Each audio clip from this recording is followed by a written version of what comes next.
Year was good, y'all. It's your boy Jawar next to Don, back with another one, man. Talking about another great AFL legend, man. A true catter, a real winner throughout his whole life, man. Talking about that boy, Joel Selwood. There's a lot to go over, and I'm gonna try to keep it short and sweet. But without further ado, let's get into it, man. Full name, Joel Anthony Selwood. He was born May 26, 1988, making him 34 years old when he retired. He was born in Bendigo, Victoria. He's a midfielder. He played midfield most of his career. And yeah, man, he's just a different kind of guy, man. He was born into a family of athletes. His mom played tennis and track and did track and field. I'm not sure what his dad did, but it did say he was an athlete. He has two older twin brothers. And you know, when you, the younger sibling, you always try to rise up to whatever your older siblings are doing or whatever. Can't relate, I'm the oldest. But I know with a lot of younger siblings, they try to do whatever their older siblings is doing. And he has two of them that were twins that were both footballers. So, you know, he always tried to keep up. Oh, also, before I even forget, another crazy thing, when he was 2 years old, when he was first learning to walk, he had a walking disability and had to walk with splints for a little bit, which is crazy to become. It's crazy to go from that to what he became, you know what I'm saying? Because when he was young, before he started playing footy, he was a track and field star. He broke most records at the Bendigo Sports Center when he was there for his age group. And he got into footy relatively early. He played his first competitive football game when he was 8, when with a higher age group that was 4 years older than him. So he was playing against 12-year-olds, and he still was competitive. I think he still scored about 2 or 3 goals that game. He attended Catholic College, Bendigo, and played most of his junior footy with Sandhurst Football Club before he started playing for the Bendigo Pioneers in the TAC Cup. And he was regarded to by a lot as, you know, one of the best Australian football players in his age. Well, best Australian. I said that right, but they sounded wrong. But anyways, he was definitely one of the best at his age. Like, this was being said by recruiters and talent scouts and shit like that. They were all saying his work ethic, the way he prepares for games is just kind of different. You know what I'm saying? I think he led the Pioneers to a premiership, but he was too young to get drafted at that time. I think he was still 17 at this point.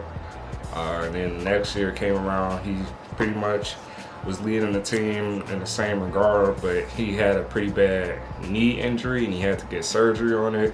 And because of this, a lot of AFL teams were kind of skeptical. They was like, I don't know if bruh's injury prone or not. I don't know if we should take a chance on him. And because of that, he dropped to the 7th pick in the AFL draft. I'm sure Geelong was not upset with that, but all 16 before that had to been pissed because bro was not injury prone.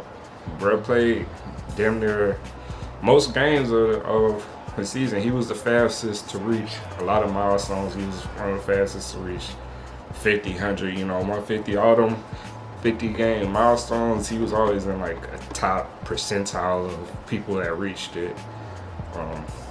Mind you, he played over 350 games, had a 16-year career, and he played more than 20 games in each of those careers. Each of those seasons, you know what I'm saying? So injuries did not slow him down, bro.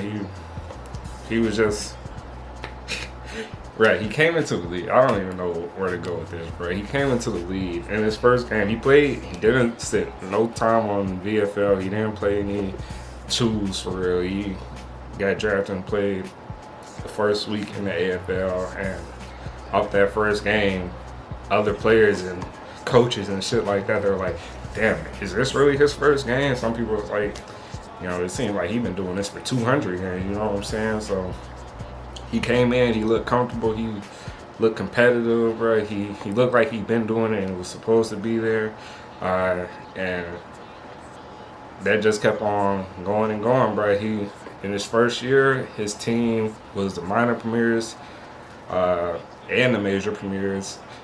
Coincidentally, a lot like this past year, it's the year he retired, but and he was part of all that, bro. He was. It's just crazy how much he did at a young age, bro.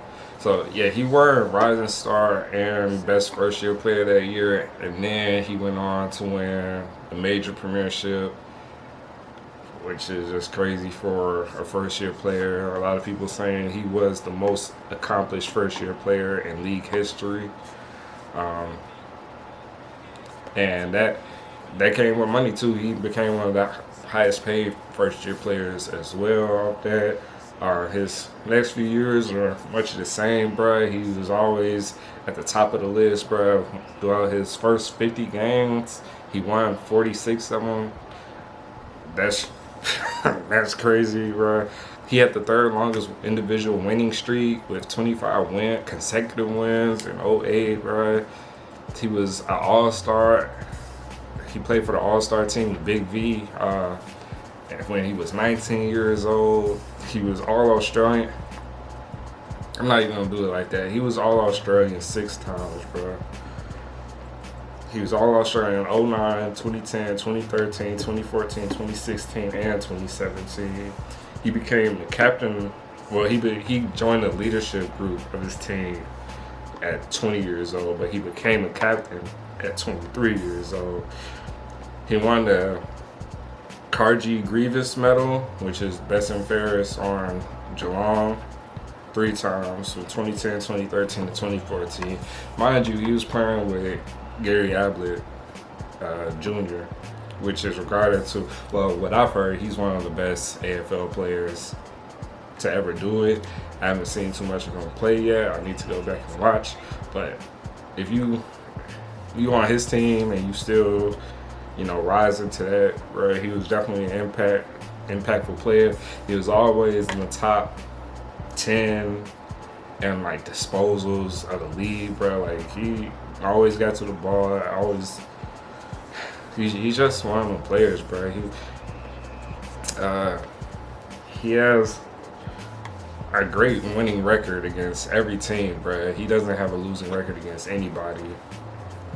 Every 50th game milestone he won. Well, he won most of his games anyway. He's been to the finals, I think, every year, all of his 16 years except like 1 or 2, bro.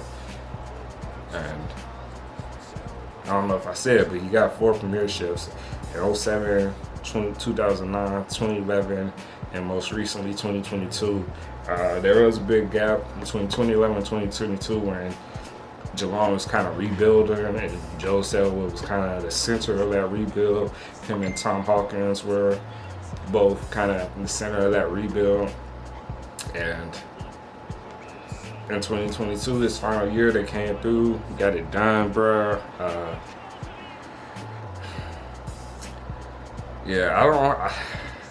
I want to go more in depth with them, but I also don't want to make this video too long. If y'all want me to go more in depth, I will, bro. But there's no Joe Selwood. He was a true winner, bro. I'm gonna try to have pictures and stats and everything up here too, so y'all can really see. But his play style, I didn't talk about that. His play style, he was really just a go-getter. Like I said, he led the lead in disposals most of the time. He led the lead in free kicks given, or he caused the most free kicks. However you say that, you know what I'm trying to say though. But he was just always in that conversation of a top player in the league, bro. I'm surprised that when I first got in the footy and was asking people about best players, Joe Selwood didn't come up more often, but I understand at the same time he was kind of in the shadow of one of the players that is brought up often, which is Gary Ablett. But at the same time, Joe Selwood, he held his own weight. He was definitely his own force. I didn't even mention like after I want to say his second or third year in the league, Geelong thought they were going to lose a lot of players because, you know, salary issues and shit like that. But Joe Selwood is like, bro, nah, I'm good with taking less money. I just want to stay with the team. I'm invested in the future. I want to win. I mean, that's what he did, bro. Geelong probably is one of the most successful teams as far as win rates. Maybe not premierships, but Joel did get 4 of them for them boys in his 16-year career. So, man, there's not much more I can say about bro. Well, there is, but not in this video, man. And y'all like, comment, subscribe, all the YouTube shit. Let me know who y'all want to do next, or if y'all want me to go more in depth on Joe Selwood, because I can, bro. He has a lot of shit, bro. But yeah, just let me know. Till next time, here.